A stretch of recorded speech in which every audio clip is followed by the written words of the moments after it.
Assalamualaikum warahmatullahi wabarakatuh. Kami dari kelompok 2 yang beranggotakan Vina Nur Hidayah NPM 11, Anindya Rifka Utami NPM 20 akan mempresentasikan tentang hedge, accounting, dan pencatatan akuntansinya. Derivatif yang ditetapkan sebagai tujuan lindung nilai. Derivatif dapat ditetapkan untuk tujuan lindung nilai atau mengurangi risiko. Sebagai contoh, perusahaan dapat menandatangani kontrak forward yang tidak mempunyai tujuan saling menghapuskan nilai apapun. Dalam hal ini, kerugian atau keuntungan derivatif dicatat dalam laba periode berjalan. Lindung nilai dapat digunakan untuk 1. Risiko kurs mata uang asing di mana kurs mata uang berubah dari waktu ke waktu. Yang kedua, risiko tingkat bunga khususnya bagi perusahaan yang mempunyai instrumen utang kurs variabel. Yang ketiga, risiko komoditas yang mempunyai harga komoditas berjangka yang mungkin dapat berbeda dari harga spot. Agar instrumen derivatif dapat memenuhi syarat sebagai instrumen lindung nilai, jika dan hanya jika seluruh kriteria berikut ini terpenuhi. 1. Pada awal lindung nilai terdapat penandaan dan dokumentasi dari hubungan lindung nilai dan tujuan manajemen risiko entitas dan strategi untuk melakukan lindung nilai. Yang kedua, lindung nilai diharapkan efektif dapat saling hapus dan dengan perubahan nilai wajar atau arus kas yang dapat didistribusikan pada risiko yang akan dilindung nilai. Dan strategi manajemen risiko harus konsisten dengan dokumentasi awal untuk hubungan lindung nilai tertentu. Yang ketiga, untuk lindung nilai arus kas, transaksi yang diperkirakan sebagai subjek lindung nilai harus dapat memiliki kemungkinan yang sangat tinggi dan harus menyajikan adanya exposure terhadap variasi arus kas yang pada akhirnya dapat mempengaruhi laba atau rugi. Yang keempat, efektivitas lindung nilai harus dapat dihitung dengan andal. Nilai wajar atau arus kas dari item yang dilindungi nilai dapat diatribusikan pada risiko yang dilindung nilai dengan nilai wajar dari instrumen lindung nilai tersebut dapat dihitung dengan andal. 5. Lindung nilai dinilai berdasarkan proses berkelanjutan dengan nilai pada bagian efektivitasnya ditentukan secara aktual sepanjang periode pelaporan keuangan. Derivatif yang memenuhi persyaratan untuk lindung nilai dan yang telah ditentukan oleh manajemen perusahaan dicatat sesuai dengan PSAK 55 sebagai berikut. 1. Lindung nilai atas nilai fajar atau fair value hedges. Sebuah lindung nilai dari exposure terhadap perubahan nilai wajar atas aset atau liabilitas yang diakui atau komitmen pasti yang belum diakui sebelumnya untuk membeli atau menjual aset pada harga tetap atau porsi tertentu seperti aset, liabilitas atau komitmen yang dapat dikaitkan dengan risiko tertentu dan dapat mempengaruhi laba atau rugi. 2. Lindung nilai arus kas atau cash flow hedges. Sebuah lindung nilai dan exposure terhadap variabilitas arus kas yang dapat diatribusikan ke risiko tertentu yang berhubungan dengan aset dan liabilitas yang diakui atau transaksi yang diperkirakan sangat mungkin terjadi dan dapat mempengaruhi laba dan rugi. 3. Lindung nilai dari investasi neto dalam operasi luar negeri. Contoh penggunaan opsi untuk lindung nilai pembelian persediaan yang diantisipasi. Yang pertama, lindung nilai atas arus kas. PT Induk berencana membeli 30.000 kantang gandum dalam jangka waktu 90 hari yang saat ini bernilai 75 juta. PT Induk membeli call option pada kontrak berjangka gandum untuk lindung nilai terhadap perubahan harga dari pembelian persediaan diantisipasi. Pada tanggal 1 November 20X1, PT Induk membeli call option untuk tanggal 1 Februari 20X2. Call pada harga beli sebesar 2.500, PT Induk membayar premi sebesar Rp50 per kantang.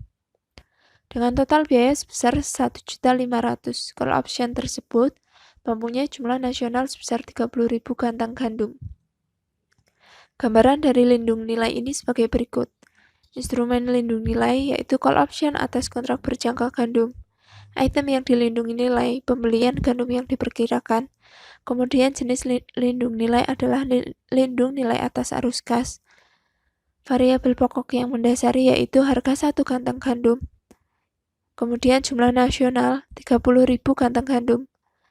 Nilai waktu pada lindung nilai yaitu 1.500.000 at the money. Penilaian call option yaitu nilai wajar. Jika nilai variabel pokok yang mendasari meningkat, adalah nilai call option meningkat. Kemudian jika nilai variabel pokok yang mendasari menurun, maka nilai call option menurun. Keuntungan atau kerugian atas lindung nilai. Pada bagian efektif, itu untuk penghasilan komprehensif lain terkait dengan perubahan nilai intrinsik dan lindung nilai. Pada bagian efektif, untuk laba periode berjalan terkait dengan perubahan nilai waktu dari lindung nilai. Ayat jurnal untuk mencatat pembelian call option adalah sebagai berikut. 1 November 20X1 pembelian call option 1.500.000 di debit dan kas 1.500.000 di kredit. Informasi nilai wajar contoh ini adalah sebagai berikut pada tabel tersebut. Kemudian pada tanggal 31 Desember 20X1 nilai pasar wajar dari opsi adalah 3.700.000 yang berarti bahwa sisa nilai waktu opsi dinilai oleh pasar sebesar 700.000.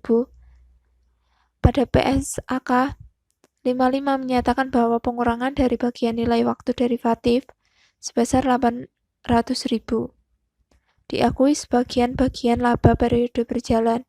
Ayat jurnal 37 mencatat perubahan nilai opsi untuk menilai opsi sebesar nilai wajarnya pada tanggal laporan posisi keuangan. Pada tanggal 31 Desember 20X1, pembelian call option di debit 2.200.000, kemudian kerugian atas aktivitas lindung nilai 800.000 di debit, kemudian di kredit penghasilan komprehensif lain 3 juta.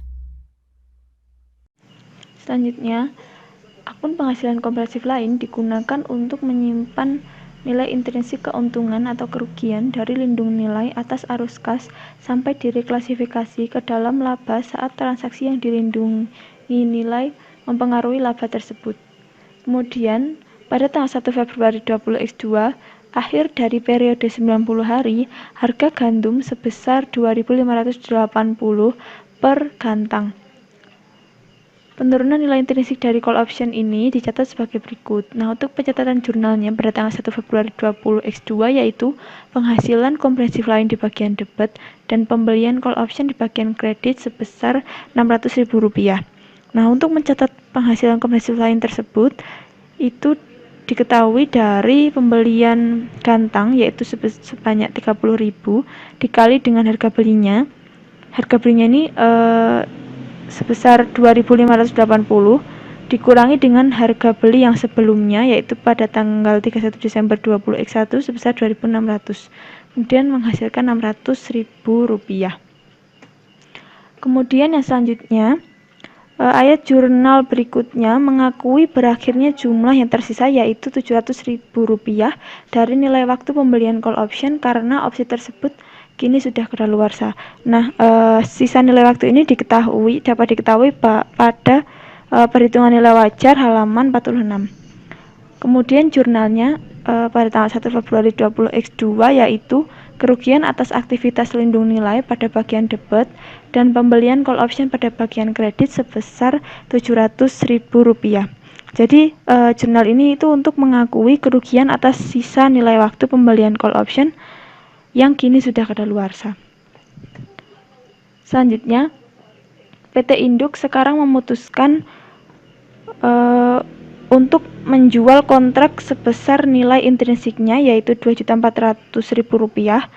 Nah, Rp2.400.000 ini dari perhitungan pembelian gantang sebanyak 30.000 gantang pembelian gandum, kemudian dikali dengan harga belinya yaitu harga beli pada saat ini 2.580 dikurangi dengan harga beli yang sebelumnya pada 1 November 2021 yaitu 2.500, kemudian menghasilkan Rp2.400.000.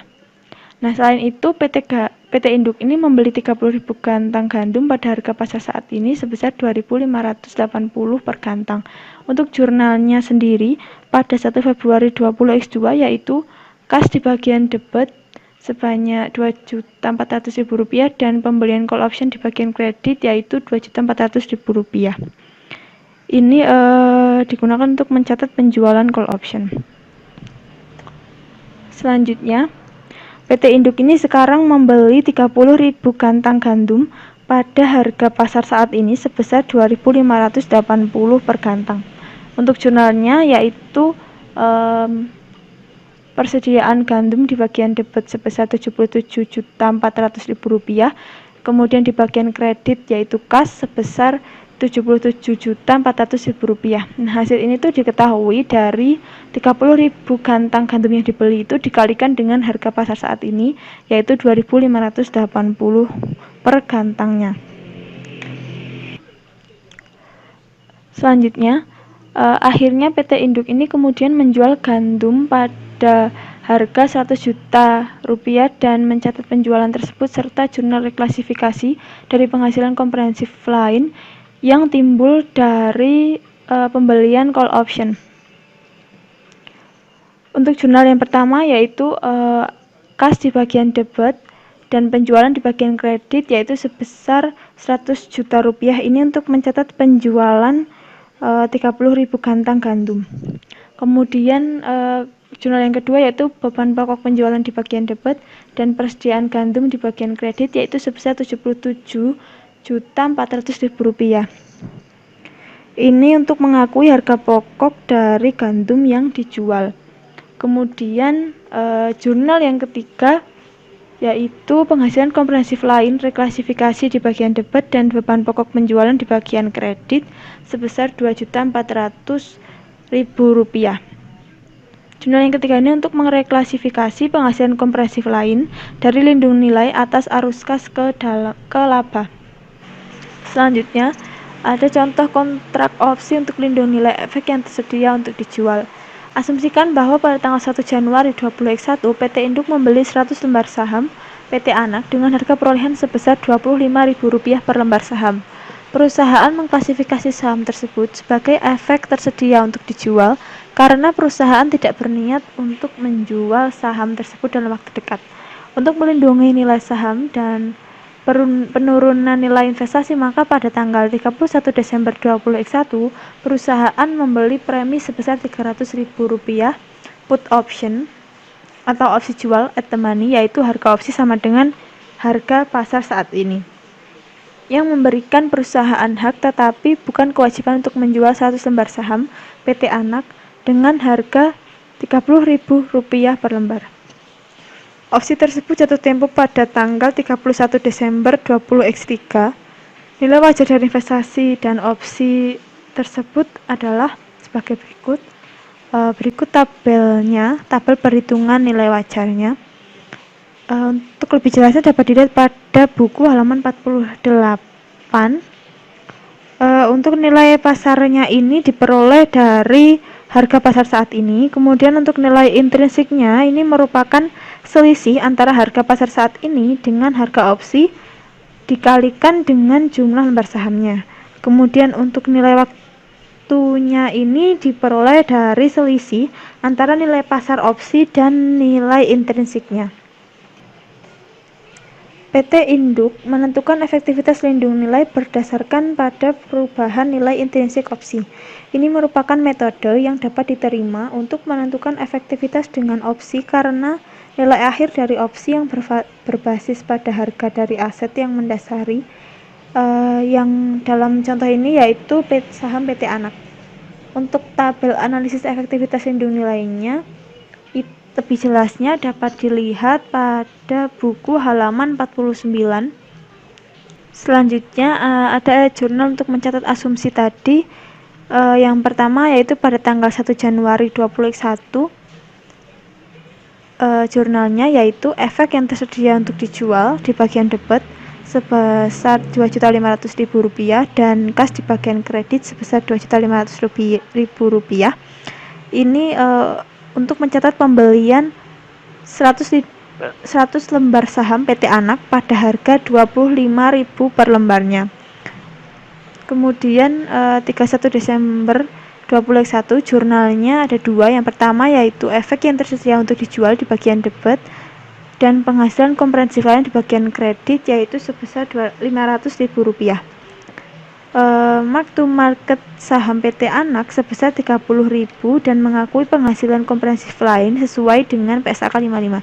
Jadi 500.000 ini diketahui dari selisih antara harga saham pada 31 Desember 2021 yaitu sebesar 30.000 per lembarnya diselisihkan dengan harga perolehan sahamnya pada 1 Januari 2021 yaitu sebesar 25.000 per lembarnya. Kemudian dikali dengan jumlah sahamnya yaitu 100 lembar. Kemudian untuk jurnal yang kedua yaitu put option di bagian debit dan cash di bagian kredit sebesar Rp300.000. Jadi jurnal yang ini itu untuk mencatat pembelian put option at the money untuk menjual 100 lembar saham PT Anak pada harga Rp30.000. Nilai waktu dan opsi adalah sebesar Rp300.000. Ini dapat diketahui pada asumsi yang sebelumnya. Pada asumsi tadi yaitu pada tanggal 31 Desember 2021 perusahaan membeli premi sebesar Rp300.000 put option, opsi jual at the money, yaitu harga opsinya sama dengan harga pasar saat ini. Jadi nilai tadi atau jumlah tadi itu diketahui dari asumsi ini. Selanjutnya, PSAK 55 mengharuskan keuntungan atau kerugian efek yang tersedia untuk dijual ditujukan sebagai item yang dilindungi nilai untuk diakui dalam laba periode berjalan.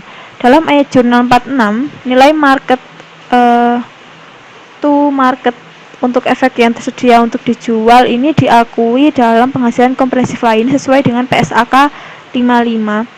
Sebagaimana terlihat pada ayat jurnal 48 ini, setelah efek tersedia untuk dijual dilindungi nilai dalam melindungi nilai atas nilai wajar, maka keuntungan atau kerugian pada market to market harus diakui dalam laba periode berjalan. Untuk jurnalnya sendiri yaitu kerugian atas aktivitas lindung nilai di bagian debit dan efek yang tersedia untuk dijual di bagian kredit sebesar Rp100.000.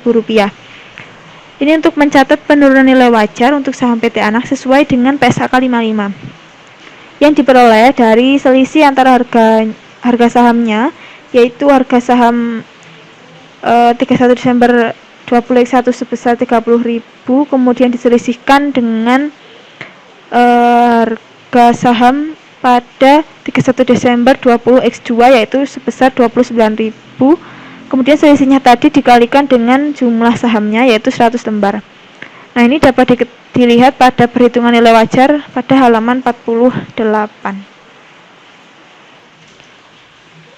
Selanjutnya, PSAK 55 menetapkan bahwa perubahan nilai intrinsik dari lindung nilai atas nilai wajar harus diakui dalam laba periode berjalan. Perlakuan ini berbeda dengan lindung nilai atas arus kas, di mana perubahan nilai intrinsik dimasukkan dalam penghasilan komprehensif lain. Oleh karena itu, ayat jurnal 49 ini mengakui kenaikan nilai intrinsik dari lindung nilai atas nilai wajar yang akan ditutup ke saldo laba. Untuk jurnalnya pada 31 Desember 20X2 yaitu yang pertama put option di bagian debit, kemudian keuntungan atas aktivitas lindung nilai di bagian kredit masing-masing sebesar Rp400.000. Jadi jurnal ini untuk mencatat kenaikan nilai intrinsik dari put option. Kemudian jurnal yang kedua yaitu kerugian atas aktivitas lindung nilai di bagian debit dan put option di bagian kredit masing-masing sebesar Rp60.000. Jadi jurnal ini untuk mencatat laba bagian yang tidak efektif dari perubahan nilai wajar pada put option yaitu perubahan nilai waktu. Nah, perubahan nilai waktu ini dapat dilihat pada perhitungan nilai wajar yang terdapat pada halaman 48 yaitu Rp300.000 nilai waktu awal atau pada tahun 20X1 dikurangi dengan Rp240.000 yaitu sisa nilai waktu pada tahun 20X2. Kemudian menghasilkan Rp60.000. Selanjutnya, ayat jurnal pada 31 Desember 20X3 melanjutkan proses evaluasi. Ayat jurnal yang pertama yaitu mencatat kerugian atas aktivitas lindung nilai di bagian debit dan efek yang tersedia untuk dijual di bagian kredit, yaitu masing-masing sebesar Rp300.000. Jadi Rp300 tadi itu dapat diketahui dari perhitungan selisih antara harga saham pada 31 Desember 20X3 yaitu Rp26.000 diselisihkan dengan harga saham pada 31 Desember 20X2 yaitu sebesar Rp29.000. Itu dapat dilihat pada perhitungan nilai wajar halaman 48, kemudian dikalikan dengan jumlah lembar sahamnya yaitu 100 lembar saham, menghasilkan Rp300.000. Kemudian untuk jurnal yang kedua yaitu put option di bagian debit dan keuntungan atas aktivitas lindung nilai di bagian kredit, masing-masing sebesar Rp300.000. Jurnal ini digunakan untuk mencatat kenaikan nilai intrinsik dari put option. Kemudian jurnal yang ketiga yaitu mencatat kerugian atas aktivitas lindung nilai di bagian debit dan put option di bagian kredit, masing-masing sebesar Rp240.000. Jadi jurnal yang ketiga ini untuk mencatat laba bagian yang tidak efektif dari perubahan nilai wajar pada put option, yaitu perubahan dalam nilai waktu yang terjadi pada 31 Desember 20X2 yang dapat dilihat pada perhitungan nilai wajar yaitu sebesar Rp240.000. Selanjutnya, ayat jurnal 53 ini mengeliminasi sisa nilai waktu pada opsi yang semula nilainya Rp300.000. Ayat jurnal 50 membebankan Rp60.000 dari nilai waktu pada opsi terhadap laba tahun 20X2. Kemudian ayat jurnal 53 membebankan sisa nilai waktu ke laba tahun 20X3 karena pada akhir periode opsi tersebut tidak ada nilai waktu yang tersisa. Satu-satunya nilai dari put option pada tanggal jatuh tempo tersebut adalah nilai intrinsiknya. Untuk jurnal yang pertama yaitu kas di bagian debit sebesar Rp3 juta, kemudian put option di bagian kredit yaitu sebesar Rp400.000 dan efek yang tersedia untuk dijual di bagian kredit juga sebesar Rp2.600.000. Jurnal ini untuk melaksanakan put option dan menyerahkan efek pada harga Rp30.000 per lembarnya. Kemudian jurnal yang selanjutnya yaitu penghasilan komprehensif lain di bagian debit sebesar Rp500.000 dan keuntungan atas penjualan efek yang direalisasikan di bagian kredit yaitu sebesar Rp500.000. Jurnal ini untuk mereklasifikasi penghasilan komprehensif atas saham PT Anak yang dicatat pada tanggal 31 Desember 2021 ke laba karena efek tersebut sekarang telah dijual. PSAK 55 tidak memperbolehkan akuntansi lindung nilai atas efek perdagangan. PSAK 55 mengharuskan bahwa efek untuk diperdagangkan menjadi market to market dengan keuntungan atau kerugian dilaporkan dalam laba neto periode tersebut. Nah, oleh karena itu, setiap keuntungan atau kerugian dari instrumen keuangan yang direncanakan untuk lindung nilai alat resiko efek yang diperdagangkan selalu dimasukkan ke laba neto untuk periode tersebut. Sekian presentasi dari kelompok kami. Mohon maaf apabila banyak kesalahan dalam menyampaikan materi. Wassalamualaikum warahmatullahi wabarakatuh.